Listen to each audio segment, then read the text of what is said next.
There are a few, just a very few, traits that a person must cultivate and develop in their lives before they can even start to become successful in whatever path they choose. You can think of these traits as the building blocks, the foundation of your growth into a successful life.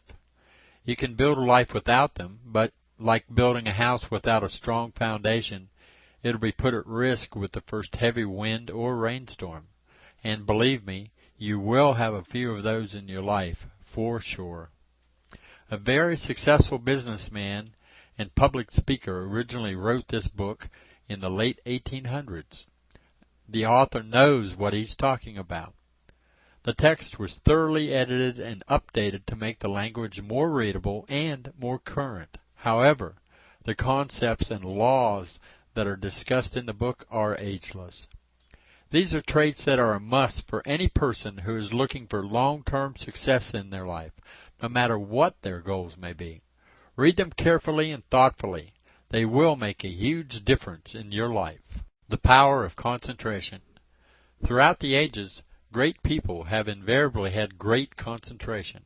In art and science, business and warfare, literature, politics, and philosophy, the real achievements of the race have been due to this power. Concentration arises chiefly from being deeply interested and is very closely related to persistency and definiteness of purpose. Concentration is an enemy to self-consciousness and vacillation. It enables a man to do the best that is in him. It is one of the characteristic marks of genius itself. A timid person is erratic in their habits. They shift constantly from one thing to another, accomplishing nothing worth anything. Is it a book they're reading? Soon they turn the pages impatiently, skim lightly over the most important parts, hasten to learn the conclusion, and cast the book aside. Is it a new business venture? They enter upon it enthusiastically, but at the first sign of difficulty, lose heart and give up. Every change they make causes a loss of time and energy, so they're always going but never arriving. People make their own world. To cultivate concentration, they must think and do only one thing at a time. Concentration is the art of continuous and intense application to a task.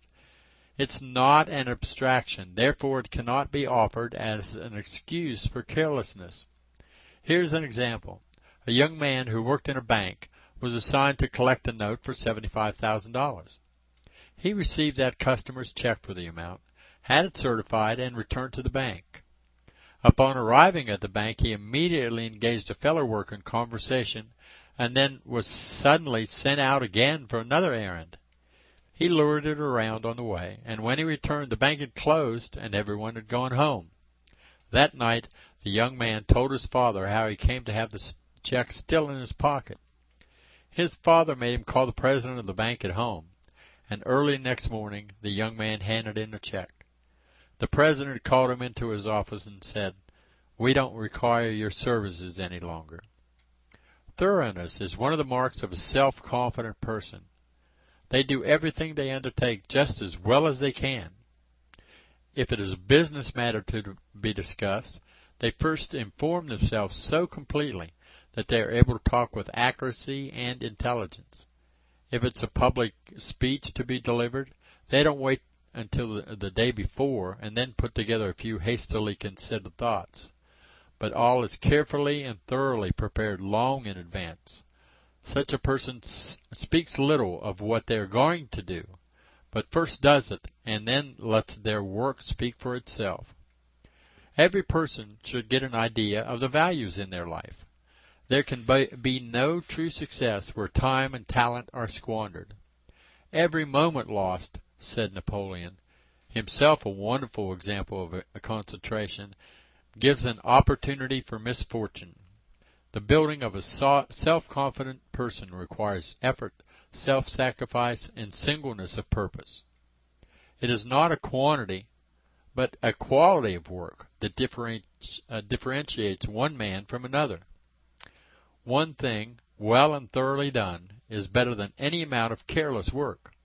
The person who is completely absorbed in the present duty has no time for discontent or discouragement.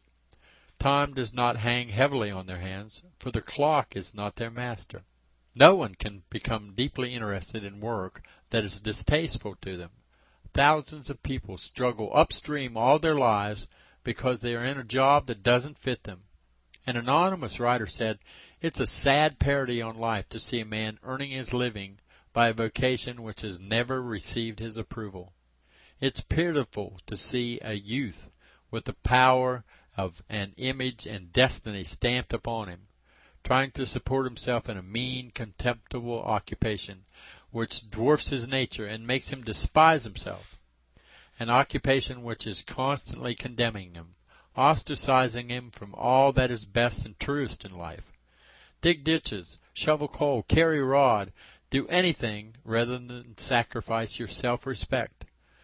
Blunt your sense of right and wrong and shut yourself off forever from the true joy of living, which comes from the consciousness of doing one's best." In order to cultivate a concentration, a person must bring their will to bear strongly upon their work and their life. They should realize that every difficulty yields to this power, and that uninterrupted application to one thing will achieve the seemingly impossible. Mental shiftlessness is powerless in the face of difficulty, but a person with a strong will and concentration uses obstacles as stepping stones to higher things. You need to begin to develop your concentration today in little things. Cultivate the most intense earnestness in whatever you may be doing. Say to yourself, "This one thing I do, and I do it to the very best of my ability. My purpose is sure and steady. My aim is accurate and certain. I hold my thoughts severely and positively to the work at hand. My endeavor is to do better at each succeeding effort. I don't think about tomorrow, for today demands the best that's in me. I move quietly but persistently toward a definite goal. I shall be immensely successful through constant, earnest, and sincere application to my work and duty. I will grow daily in my power of concentrated effort. I am absorbed in all I do." A person should concentrate not only in matters of business, but in their reading and recreation. This great power brings with it many other valuable elements such as order, punctuality, thoroughness, self-respect, and self-reliance. Through concentration, a person may aspire to the highest achievements. By its aid, there is practically no limit to ambition. Bushkin said that people's proper business in this world falls mainly into three divisions. First, to know themselves. Secondly, to be happy in themselves. And thirdly, to mend themselves as far as either are marred or mendable. We hear people constantly deploring the fact that they lack concentration, memory, definiteness, and other qualities of excellence. But those same people don't make the slightest effort to cultivate them. Few persons are born with really great gifts. Most of the truly great have already achieved greatness. Napoleon ascribed his greatest victories to his ability to concentrate his forces on a single point in the enemy. Gladstone was remarkable for the same power. When the great statesman died, Lord Easterbury said, "My lords, there are two features of Mr. Gladstone's intellect which I cannot help noting on this occasion, for they are so important, so salient, and distinguished him so much from all the other minds that I have come in contact, that it would be wanting to this occasion if they were not noted. His first was his enormous power of concentration. There never was a man, I feel, in this world who, at any given moment, on any given subject, could so devote every resource and power of his intellect, without the restriction of a single nerve within him, to the immediate purpose of that subject." The story is told of an English statesman whose power of concentration were so great that after a great debate in Parliament, they hurried from the House bareheaded. passed his coach at the door, and walked all the way home in the pouring rain. In the highest form of public speaking, men become so absorbed in their subject that they lose for the time being all consideration or thought and everything else. This power is really indispensable to the highest form of extemporary address. The great pulpit orators of the world possess this faculty in preeminent degree. Whitfield, Mirabeau, Wilberforce, Parker, Spurgeon, Beecher, Phillips, Brooks, all were people of tremendous earnestness and concentration. John Bright was so completely absorbed in the subject of a forthcoming speech that he brooded over it day and night, talked it over with his friends, and when no one else was around, discussed it with his gardener. But along with a person's concentration, there must be actual performance. Dr. Nicholas Murray Butler says that indefinite absorption without production is fatal both to character and to the highest intellectual power. Do something and be able to do it well. Express what you know in some helpful and substantial form. Produce, and do not everlastingly feel only, and revel in the fields. These are counsels which make for a real education, and against that sham form of it which is easily recognized as well-informed incapacity. The power of concentration is to be developed so as to enable a person to do better work, to produce the best of which they are capable. It does not mean brooding and meditating with no thought of action and production. It is to encourage work, not restrain it. It's a mistake to think that concentration means straining of the mind. On the contrary, it is power in repose. It's not a nervous habit of doing your work under pressure, but the ease of self-control. Every person should have one great ideal in life towards which they direct their best powers. By constantly keeping that aim before you, by bending your energies to it, you can hope eventually to attain your highest goals. When a successful financier was asked the secret of his great success, he said as a young man he made a strong mental picture of what someday he would become. Day and night he concentrated his power upon that one goal. There was no feverish haste, no nervous overreaching, and no squandering of mental and physical power, but rather a strong, reposeful, never wavering determination to make that picture of his youth a living reality. Such is the power of concentration. Such is the secret of success. Developing self-confidence. The development of self-confidence begins properly with intelligent self-examination. The mind must be closely scrutinized, undesirable tendencies checked, faults eradicated, and correct habits of thought and conduct firmly established. To achieve the best results, this personal overhauling or house cleaning should be thorough and fearless. Fearful thought is a disease to be diagnosed as carefully as any other illness. It comes largely from perverted mental habits. The mind is permitted habitually to dwell upon thoughts of doubt, failure, and inefficiency. So great does this power become when permitted to rule unchecked that it affects to greater or lesser degree almost every act of one's life.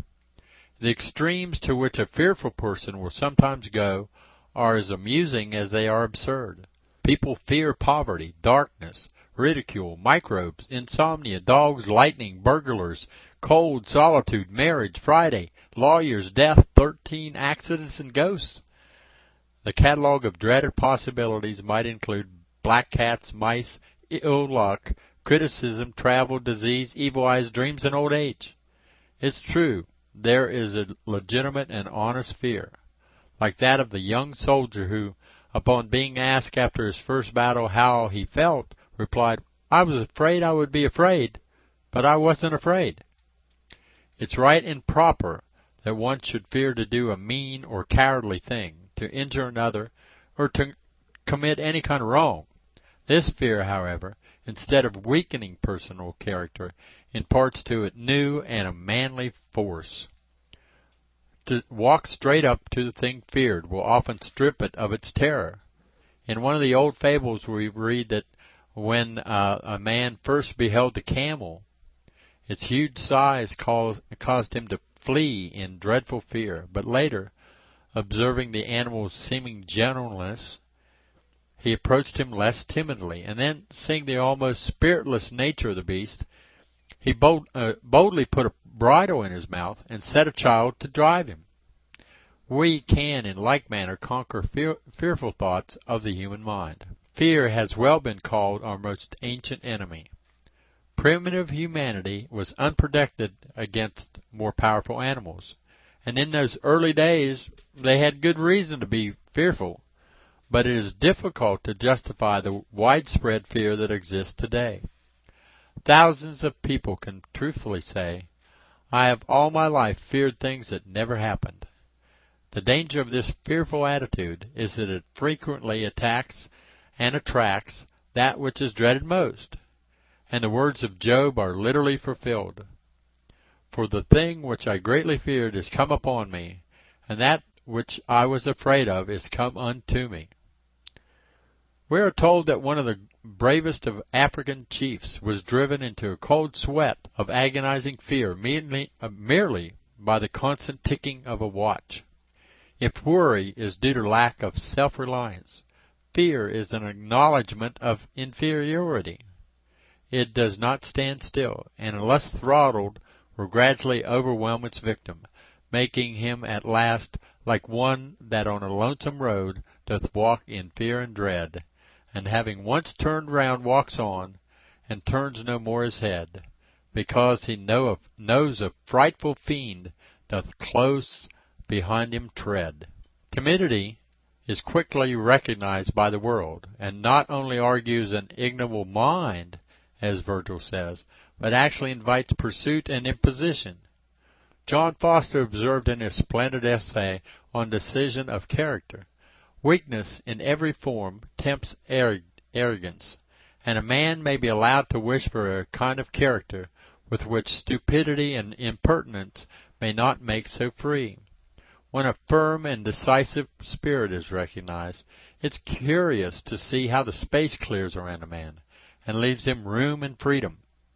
The disposition to interrogate, dictate, or banter preserves a respectful and polite distance, judging it not unwise to keep the peace with a person of so much energy.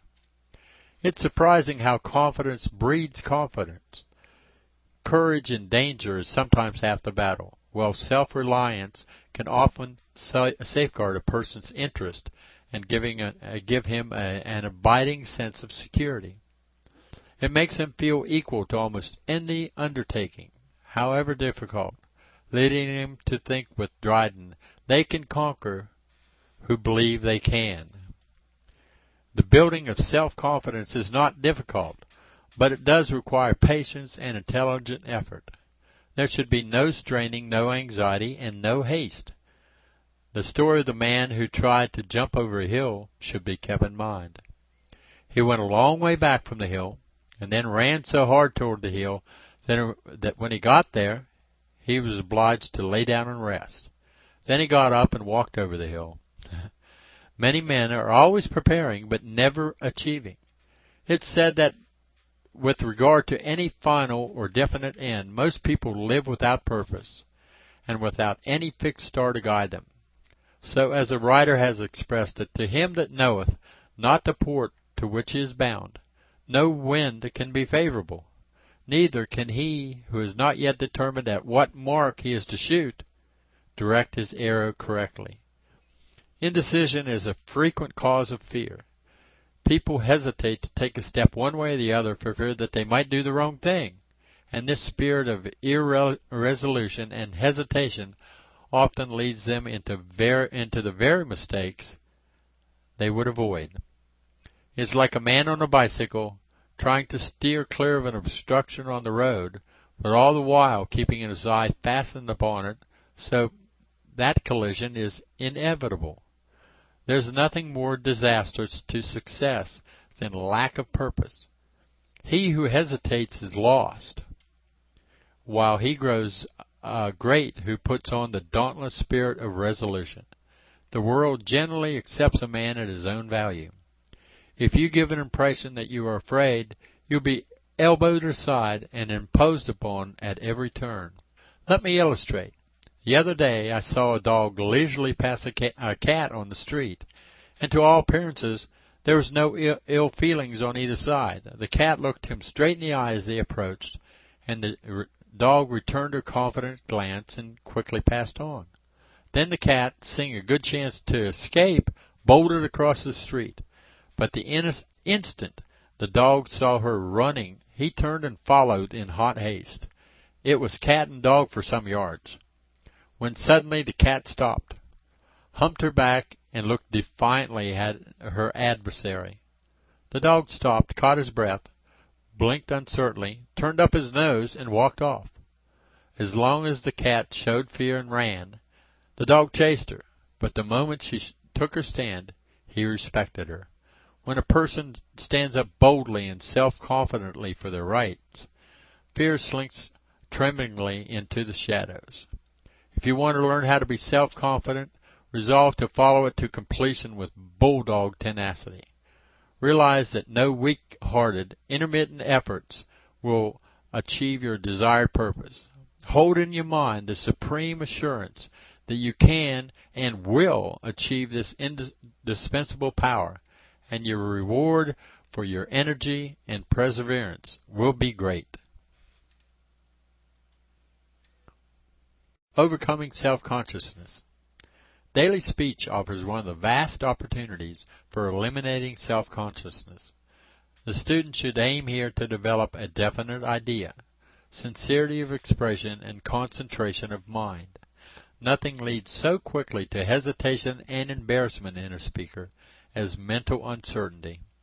To speak confidently, they must not guess or imagine or take for granted. They must know. Lack of proper mental equipment is responsible for a large part of the fearfulness of people. People who really know what they're talking about and are absolutely sure of it are likely to be sure of themselves. It shows itself in their voice, their use of words, their manner, and their entire personality. The speaker should cultivate sincerity in his conversation. They will avoid formal compliments and empty platitudes. They will not talk like a book. They will not talk just to hear themselves talk. They'll speak for a purpose, and this will easily enable them to concentrate their mind upon the subject of that conversation. They will listen attentively and interestedly to others. Above all, they will not speak of themselves unless obliged to do so, and then briefly, modestly, and gently. In what manner, then, shall we speak? Newman's definition of a good person answers that question well. A good person guards against unseasonable allusions or topics which irritate. They are seldom prominent in conversation and never wearisome. They make light of favors when they do them, and seem to be receiving when they are offering. They speak of themselves hardly ever, except when compelled. Never defend themselves by a mere retort. They have no ears for slander or gossip, are scrupulous in assigning motives to those who interfere with them, and interpret everything for the best. This self-discipline begins naturally with deep breathing. Many people don't realize that the manner in which they breathe affects their attitude of mind. It's altogether too common to use but 1/2 of the breathing capacity. A man who breathes only with his upper chest lacks the vigor and vitality essential to a high degree of self-confidence. Deep breathing should be practiced daily until it becomes an unconscious habit. So, what's the remedy for self-consciousness? It's mainly a matter of securing control of one's thoughts and then intelligently directing them. The mind is a machine which must be made obedient to the owner's will. When brought under subjection, It will serve man's highest and best purposes, but left to itself it may run easily to confusion and destruction. Well, you might say, well, but my mind wanders. Then go after it and bring it back. You say you can't? Well, who's operating your mind? Does it run itself? What would you think of a train that had no engineer, no conductor, no one to direct it, and it was allowed to run just anywhere? Yet this is what you permit with your train of ideas. Be sensible. Take hold of yourself seriously. Set your will to work. Straighten your spine. Take time today for mental overhauling. You're about to educate your will, and it's serious business. Procrastination will not do. From this time forward, resolve to control and direct your mental powers for definite purposes. Let it be said here, without attempt to moralize, that wrongdoing will contribute its share to self-consciousness. It may be an injury done to another, an unfair advantage in business, or a secret habit, but whatever it might be, its mark is seared upon the conscience, and sooner or later finds expression in embarrassment. What should one do who comes under this classification? Repair the injury, stop every undesirable habit, and resolve hereafter to deal justly with people. Constantly hold in your mind a high estimate of yourself, but be sure you have the reason to do this. It's of little use to say that you are well if you're ill. Don't try to deceive yourself. You're no greater than the sum of your thoughts and habits. Do you have a good and sufficient reason for holding yourself in high esteem? Are you a person of noble impulses? Is your ambition lofty? Do you have high ideals, and do you work persistently to realize them? Are you doing the best you can? Do you have an uncompromising love for truth? A businessman recently wrote to a teacher saying, I lose control and become embarrassed when I speak even to my own employees, and I can't keep a straight face at any time when meeting strangers. I feel embarrassed, turn red in the face, and otherwise feel uncomfortable when talking to a single individual. If I were called upon to address an audience, I believe I just might drop dead. This is an illustration of the extremes to which self-confidence may carry its victims. The mind is a fertile field for the growth of all kinds of thoughts. If false and negative ideas are allowed to take root, they, like the weeds of an ordinary field, spread with wonderful rapidity, and may easily discourage and overwhelm the owner. The man to whom we have referred has long neglected his mental field and now finds himself in a bad way. The remedy for him, and for lots of others, maybe you, is to patiently root out every obnoxious habit and to substitute strong, healthy, positive thoughts in its place. They must be content with small victories at first, since they have permitted their mental field and garden to be overrun with these weeds. But they can comfort themselves with the assurance that in this way they can and will attain success. Timid people concern themselves too much about what others will think and say.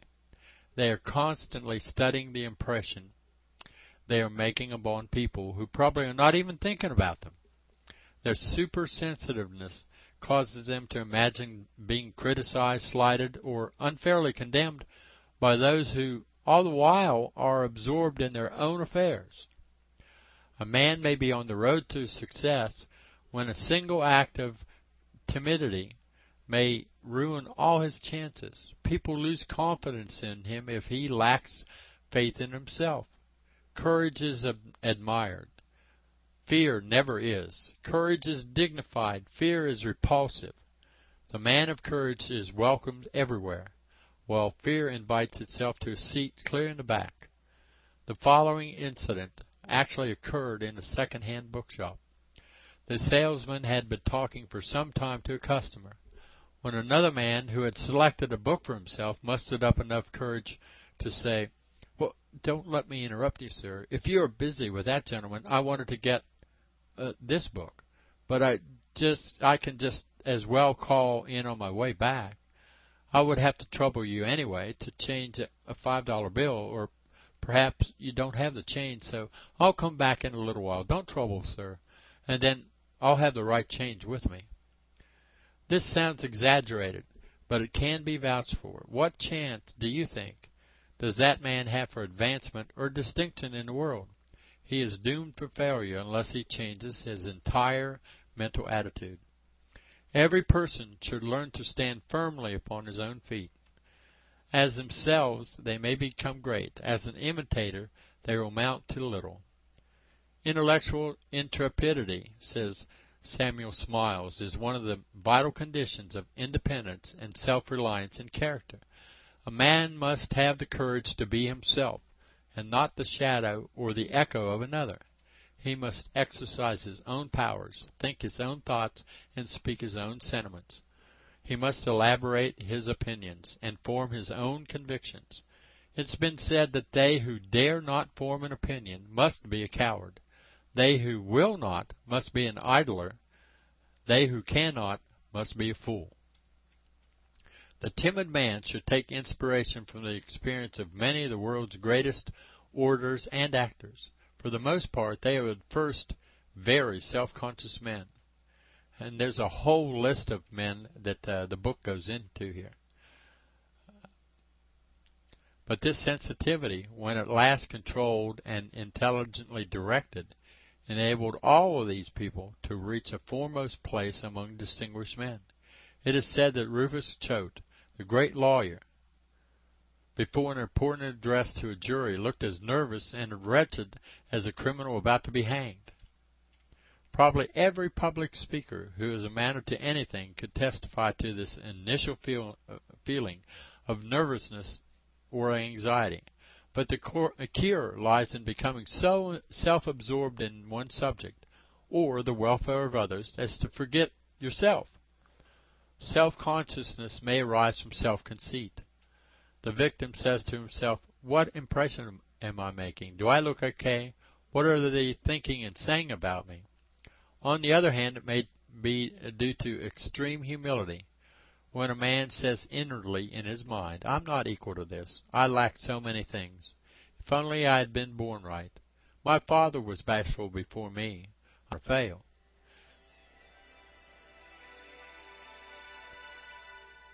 Natural humility need not necessarily be a stumbling block to any person. It's a safeguard against rashness, familiarity, and overconfidence. The evil of extreme self-consciousness is that it makes a man do so many things that he doesn't want to do. It changes his line of conduct 100 times a day, makes him say yes when he'd rather say no, and in short, robs him of his power and individuality. When Thackeray said that sensitivity was a great mistake in a public man, he doubtless meant that supersensitivity, by which a man loses initiative, self-reliance, and independence. A self-conscious man must sooner or later rid himself of this fault if he is to be preeminently successful. Thinking right, being positive. We shouldn't apologize to ourselves. A sense of the dignity of life and the supremacy of the soul should keep us strong and positive. We should be too big for that little habit of making excuses. Self-deprecation never won a single battle of life. It has, on the contrary, killed ambition, weakened the will, and incapacitated thousands of men from noble work. Apology is weakness on parade. Avoid it. Observe some man who comes toward you, walking with short, jerky steps. His dress is really careless, the corners of his mouth turned down, keeping well to one side of the sidewalk. As he passes, he gives you a hasty, frightened glance which shows you unmistakably despair, discouragement, and failure. The man's whole life probably has been negative in its character and outlook.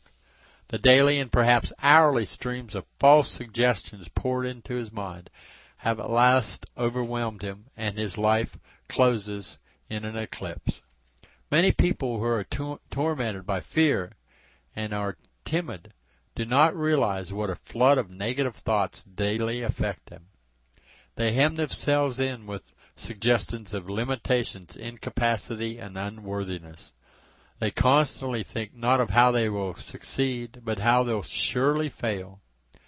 When Washington Irving was asked to preside at a public dinner for Charles Dickinson upon his visit to America, he hesitated and said he would surely fail. Yeah, well, it was pointed out to him that he was really the man to be the toastmaster for that function. And at last he was prevailed upon to accept. But to many friends he repeated his fear that he would fail. The night came, and before a brilliant gathering, Irving arose to speak. He made an excellent beginning, but then suddenly stopped and brought his remarks to a close. As he sat down, he whispered to a friend on his left, "There, I told you I would fail, and I did." In developing the habit of positive thinking, of seeing only the best in yourself and others, of regarding yourself as capable of great things, it's good to bear in mind that our thoughts really make us what we are. What you did yesterday makes you what you are today. And what you do today determines what you'll be tomorrow. Suppose you put these practical questions to yourself. Does negative thinking pay? Is it desirable for me to encourage thoughts in my mind that break down, hinder, or incapacitate me from good work? Do I want negative thoughts that inevitably bring discontent, unhappiness, and ultimate failure? Your answer will be, of course, that you don't want them. But such thoughts work insidiously and will find an entrance into your mind if you're not extremely vigilant. The surest way to keep them out, however, is to fill the mind completely with vital positive thoughts, to think constantly of yourself as a person of unlimited possibilities, growing daily in mental and spiritual power, equipped for great things, a necessary part of God's glorious creation, and moving forward to a triumphant and immortal destiny. It's difficult to construct positive thoughts out of the poor stuff from which dreams are made. People should devote themselves particularly to the practical things of life. Some people learn this lesson all too late, for, as Thoreau says, youth gets together the materials for a bridge to the moon, and maturity uses them to build a woodshed. The habit of positive thinking, when firmly established, becomes a source of attraction.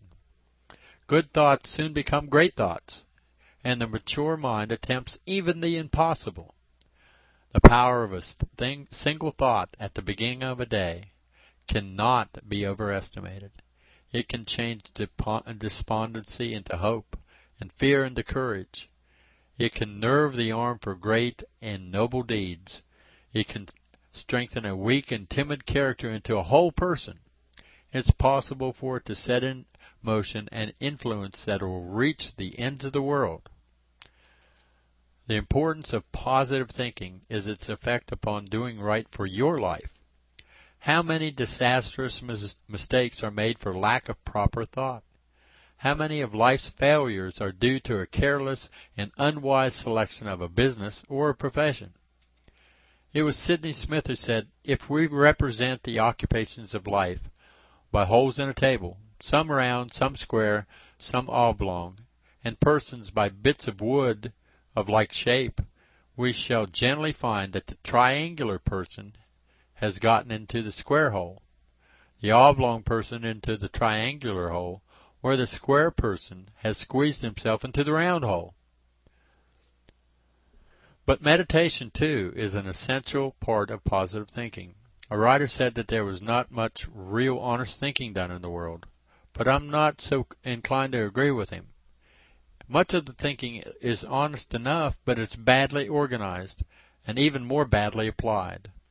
We must learn to brood more over our thoughts, to dwell long and intently upon ideas that seem dark and obscure, to fashion patiently intricate links of truth into the chains of a powerful argument.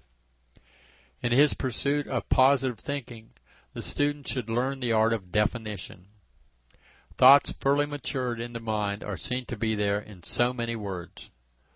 What do our thoughts or words really mean? The first step is to define them, and next, to consider their truth. The habit of constant and searching reflection, recommended by Gladstone, is what more than anything else produces right thinking. The habit of constant and searching reflection, recommended by Gladstone, is what more than anything else produces right thinking. "I wish to congratulate you, Mr. Webster," said a young admirer, "upon your wonderful impromptu effort of today." "Impromptu!" exclaimed the great orator. "My young friend, I have been thinking out that speech for over 6 months." "How long does it take to prepare a sermon?" someone asked one of the great reverends in the country. "If you mean to write the manuscript, then a day might suffice. But if you mean to think a sermon, then it might be 10 years. It's good sometimes to think out loud when you're alone, in order to bring your thoughts out into concrete form. There is the advantage of being definite, of getting an impression of the sound of the words, and of making them real. Thoughts, when uttered, take on a life, reality, and a character they didn't have before. They can be better considered, analyzed, and assigned to their proper duty, or they can be thrown in the garbage. The very act of giving expression to our thoughts illuminates and invests them with new power and significance. An excellent way to furnish the mind with material for positive thinking is to commit to memory some of the sayings of great men and to ponder them at leisure. This helps you establish a standard of truth, and at the same time furnishes the mind with many nourishing and useful thoughts. Here are some examples. The confidence which we have in ourselves gives birth to much of that which we have in others. "'Tis better to have loved and lost than never to have loved at all." Alfred Lord Tennyson. "They who have once been very foolish will at no other time be very wise." "Nothing is said nowadays that has not been said before." "They must necessarily fear many, whom many fear." "Courage in danger is half the battle."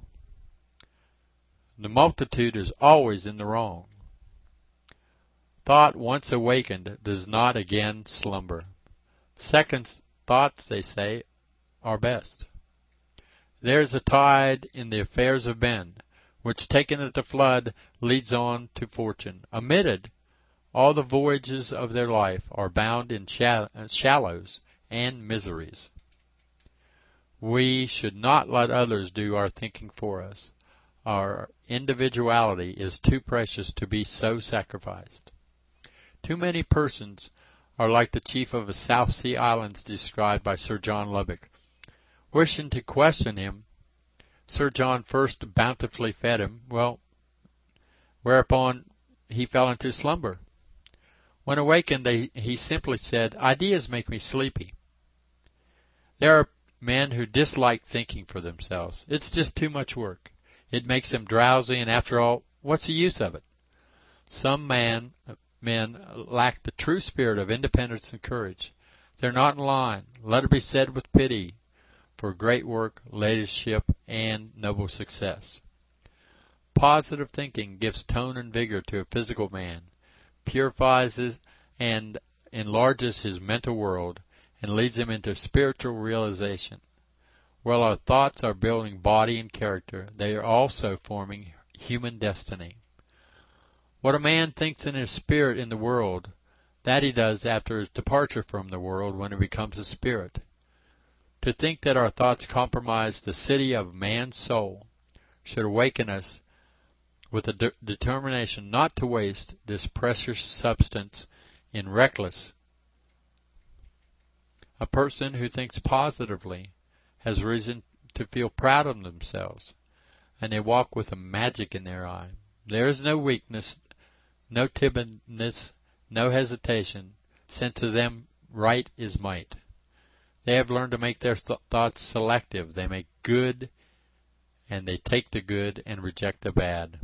They know how to fix each thought into its proper place, make correct inferences, and form well-considered judgments. This clear and positive thinking is constructive in its character.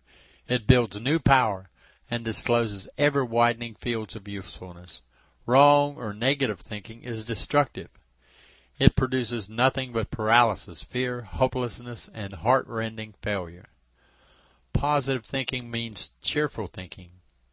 It means that a person is an intellectual optimist who sees nothing but good in himself and those about him. His thought goes out to clarify and brighten the lives of other men.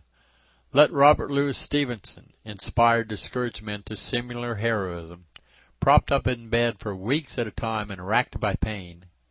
Not a weak or negative thought escaped his lips, but his glorious mind framed this: a happy man or woman is a better thing to find than a 5-pound note. He or she is a radiating focus of goodwill, and their entrance into a room as though another candle has been lighted. We need not care whether they could prove the 47th proposition.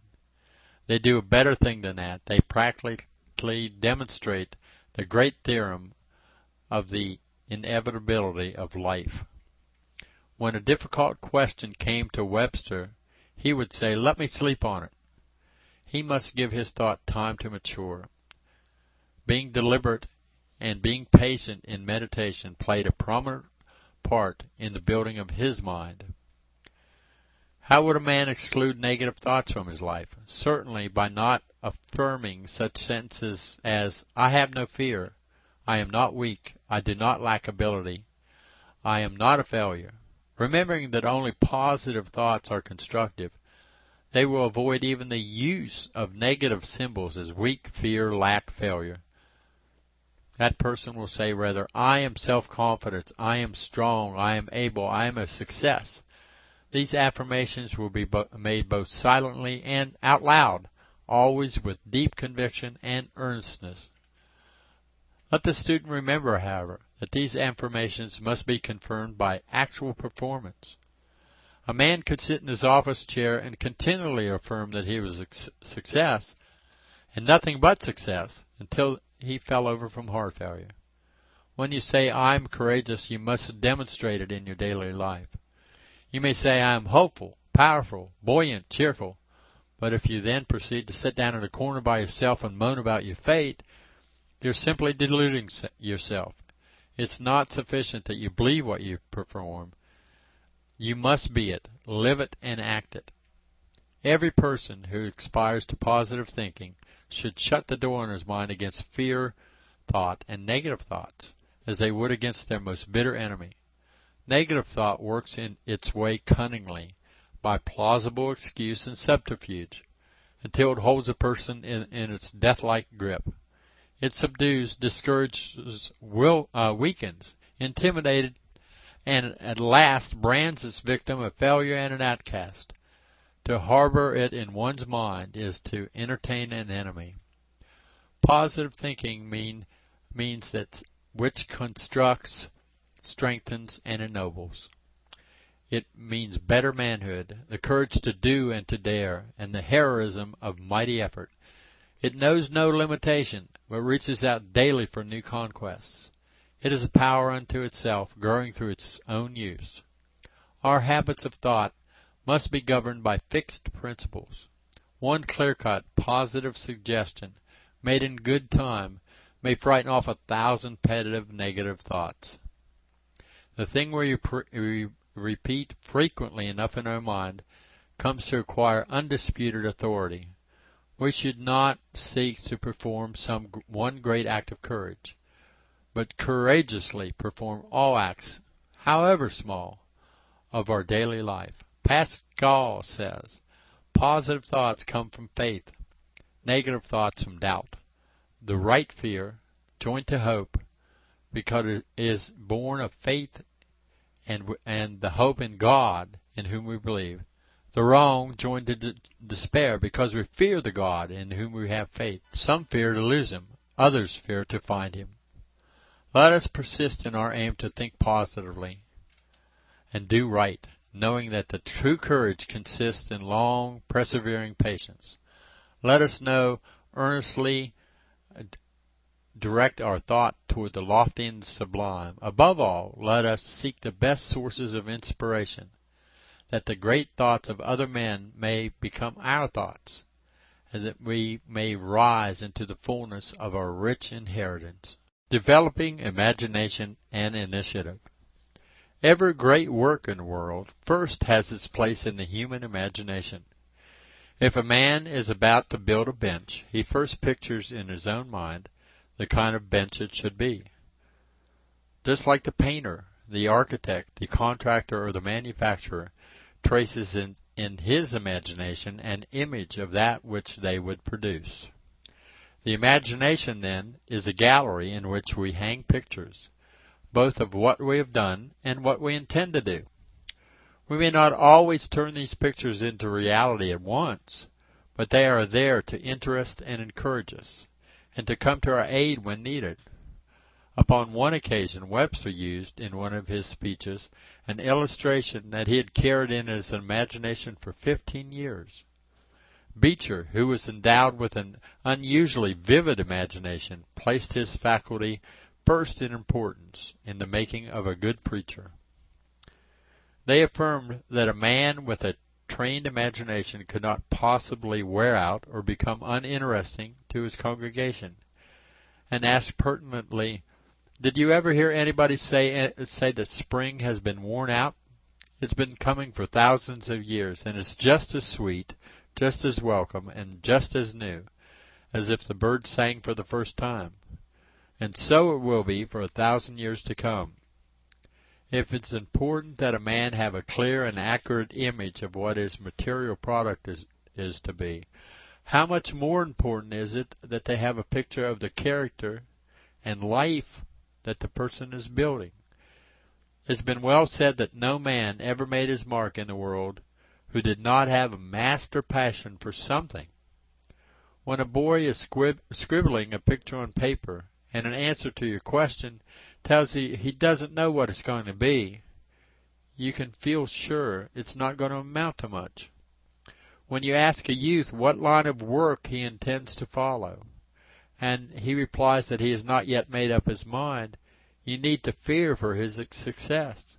But what do you say to a man who at 30 or 40 or even 50 has not determined what his life's ambition is, to what ultimate goal he is working? The fact that less than 5% of men succeed can be attributed to this aimless, hit-or-miss way of living one's life. In the imagination we find, again, much of the difference between the timid and the self-confident man. One pictures defeat and failure. The other sees himself as successful and influential. One man thinks of all the ways in which they will fail, imprints them upon his mind, places them in the gallery of his imagination, and they haunt him day and night. The other person thinks of the one way in which they will succeed, sketches himself a strong, noble, courageous character, places that picture before his mind's eye, delights in it by day, and dreams of it by night. Fear is nowhere else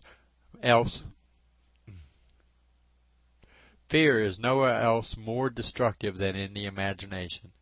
It is often a greater enemy than the thing feared. We have all heard of the soldier, a prisoner, who was experimented on many years ago. He was blindfolded and then told he was bleeding to death, while merely water was trickling from his arm. When subsequently the authorities examined him, he was found to be dead, although he didn't have the slightest injury to his body. The fear had so completely possessed him that he believed he was actually bleeding to death. Fear can sometimes arise from overcaution, but frequently it's a result of selfishness. William James puts it in a strong, appealing way when he says, "The attitude of unhappiness is not only painful, it's mean and ugly. What can be more base and unworthy than the pining, mewling, grumpy mood, no matter by what outward ills it may have been caused? What is more injurious to others? We ought to scout it in ourselves and others, and never show it one speck of tolerance. Physicians tell us that 9/10 of the ills of their patients are imaginary. In many instances, a placebo pill is all that's necessary to effect a complete cure. We all know of persons who think themselves born under an unlucky star or pursued by some unhappy fate. Their imagination is crowded with pictures of the direful things that will surely happen to them sooner or later.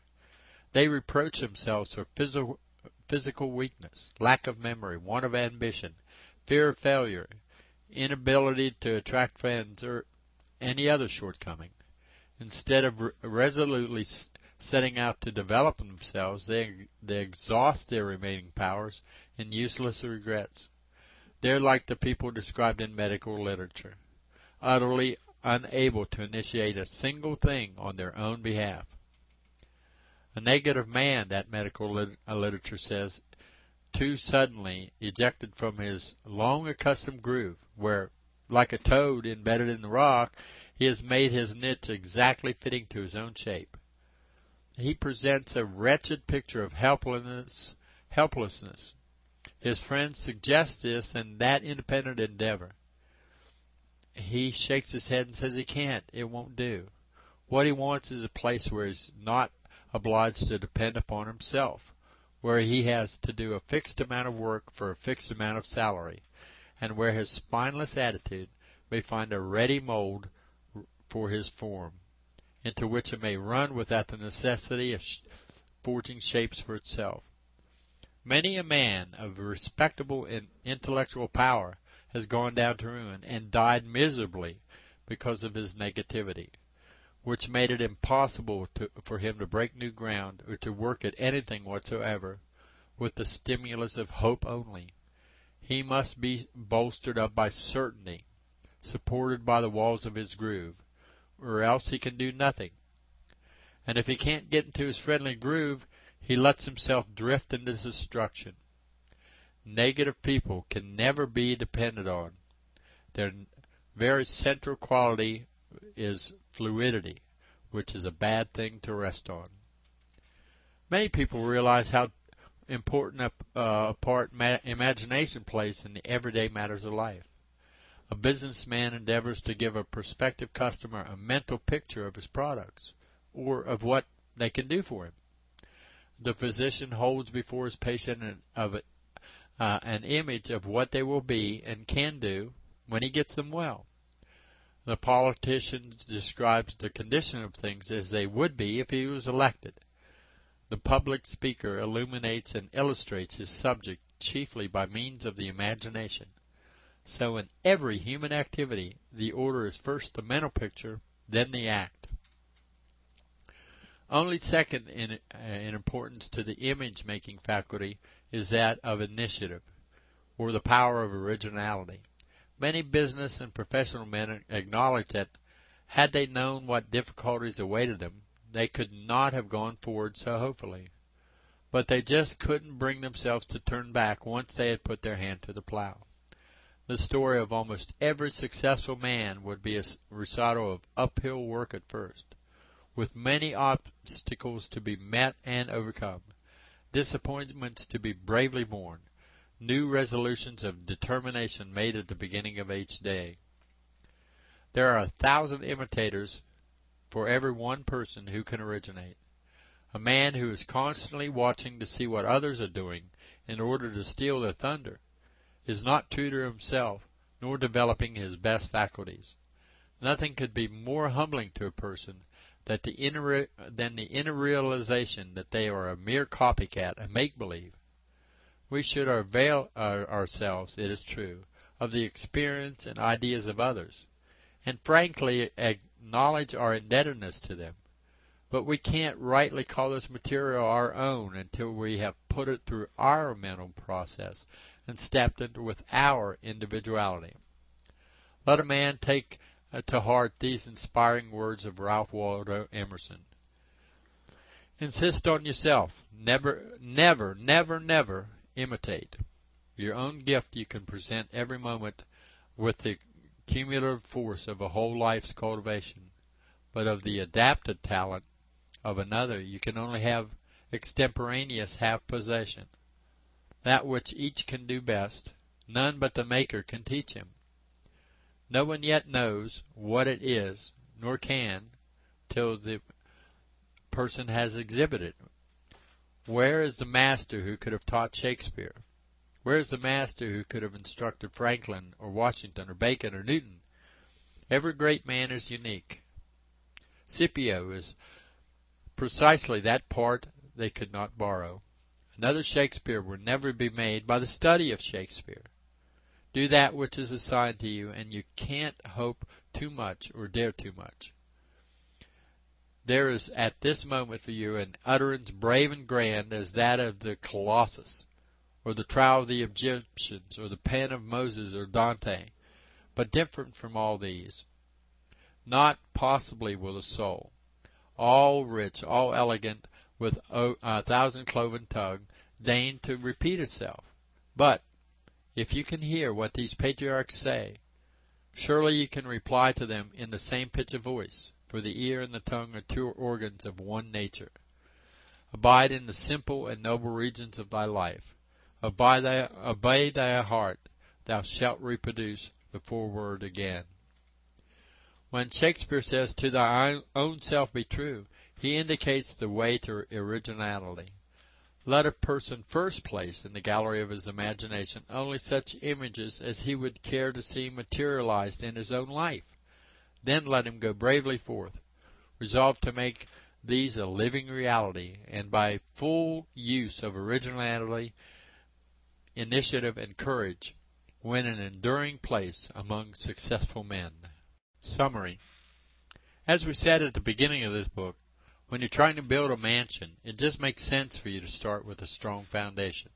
It doesn't matter if it's a one-bedroom cottage or a 30-bedroom estate. The principle is the same. Build whatever you're going to build on a strong foundation, and it'll last.